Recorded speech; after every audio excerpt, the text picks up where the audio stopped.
Thank you once again for joining us. We begin with a story from the killing grounds of Arabiya in Mandera, which was the ground zero of the terror attack that left 28 Kenyans dead at dawn yesterday.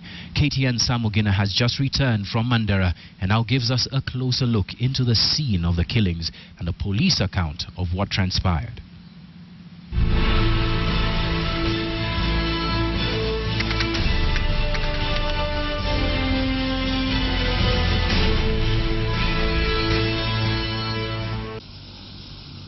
The Mandera bus attack scene bears the hallmark of a killing field 200 meters from the Mandera-Elwak Road at Arabiya town.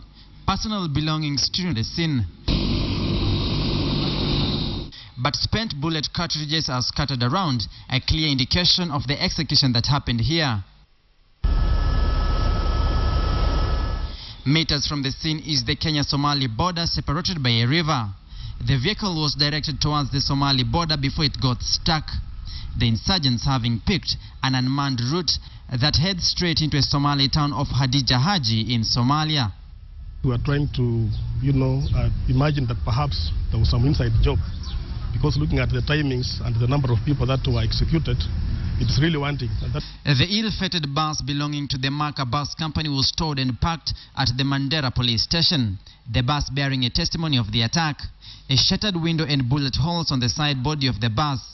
All the luggages for the traveling passengers remained intact, but some scattered on the seats and the floor of the bus, given the stampede that occurred when the insurgents struck. These were real, Al-Shabaab people. In Mandera town, it is business as usual. A day after the Inspector General of Police ordered security escorts for buses using the Mandera route, 2 buses arrived from Nairobi unaccompanied by any security officers. Nonetheless, security chiefs in Mandera have warned transporters to use alternative routes not close to the Somali border. The route that is closer to the border, because they are taking advantage of the closeness of the border and the porousness of the border to come and carry out these heinous acts. So we have for the moment asked the transporters to make sure that they change their route. They leave Mandera, pass through Ramu up to Elwak and the police escort. This is the main road that leads to the Kenya-Somali checkpoint just miles ahead, and after the checkpoint is the town of Bulahawa in Somalia. While this might be a checkpoint that is guarded by the Kenyan authorities, well, the Kenya-Somali borderline is a porous border that is usually breached at will by the Somali insurgents when they strike, and after committing their acts, they disappear into the thickets within the Somali-Kenya borders. Sam Ogina, KTN, at the Kenya-Somali border. We also have a first-hand account of a survivor from the ill-fated Maka bus that was ambushed by the Al-Shabaab. According to this survivor, they managed to circumvent 2 ambush plots before their bus was commandeered. First, they passed a group of men dressed in military fatigues, only to be shot at by the second group, but they still managed to maneuver their way through. They would then be stopped by a man wielding a rocket-propelled grenade launcher aimed at the bus, and from here they surrendered, and their fate was now resigned to the Somali insurgents who embarked on a sectarian killing spree. Sam Ogina spoke to this survivor. Asubuhi vile tulitoka hapa around saa 10:30 by 5 vile tulikuwa kwa barabara, kuna matoshi tumilimulika kwanza. Before hatukutoka hapa tuliambiwa kuna jeshi wako mbele kwa barabara ambao wanafanyanga search, ambao wale wamevaa ninja. So vile tulitoka hivi tulimulikwa torch mara ya kwanza. Kumulikwa torch tulisema labda ni wale jeshi, tukasema tena si jeshi toshote, tukapita. Walikuwa grupu ya kwanza, tuliingia kwa grupu ya pili, wakaanza risasi. Ya tatu walisema maneno gurnet kubwa, na tukasimama sasa. Vile tulisimama wakashuka na dereva, akaambia wewe unafikiri unaweza kimbia uende wapi? Wakapiga kofi. Kuna kijiko walikuwa nayo wakagonga shingo.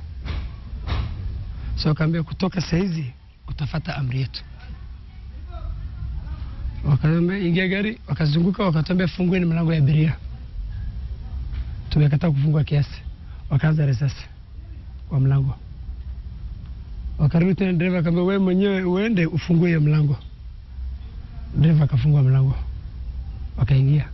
Nasema kana nyinyi wote mtoke hapa msanyane huko nyuma. Tukasanyana nyuma.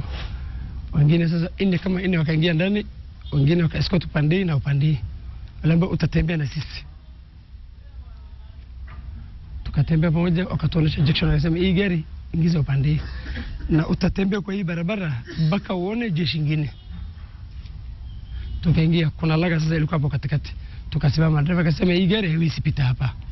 Akasema pitisha ama usipopitisha weka gari huko kwanza. Akasema hii gari haitapita, itapita wewe ingia kwanza. Akaingia, ikapita.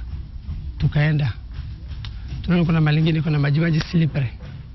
Kuingia kona hivi, gari kazungusha mtako ikazama. Akasema wapi mfanyakazi wako washuke wachimbe hii gari. Sisi tukabaki ndani ya gari. Yule makanika alikuwa kwa mlango akashuka. Akafungua buti, akachukua kijiko, akaanza kuchimba gari. Dereva aliambia ingia gari usongesha. Imekataa kusonga. Aliambiwa chimba gari bado. Ikachimbwa. Vile tulikuwa tunachimba, ile group tulikuwa tunaelekea na wale tuliwacha nyuma wote wakakuja. So akasema kama hii gari haitoki si tumalizane hapa. Tukaambia sasa wanaume washuke tena. Wanasimama kwa mlango unamulikwa hivi. Anambia wewe nani? Nani Muislamu, enda pande. Wakagawanya kila mtu kaisha sasa. Wajaingia ndani ya gari wajaangalia. Mwenye alikuwa anataka baki ndani ya gari angeweza kubaki. Hakuna mtu aliangalia mlango ya gari. Sasa tuliambia nyinyi wengine wote mrudi kwa gari, nyinyi muendeni mbele ya gari huko. Walalishwa chini. Ndio sasa risasi kaanzika. Vile walimaliza risasi wakasema mnaweza shuka mchimbieni gari yenu mtoeni hapa gari yenu. Tusirudi nyinyi hapa. Wote wamevaa ninja na jacket ya jeshi.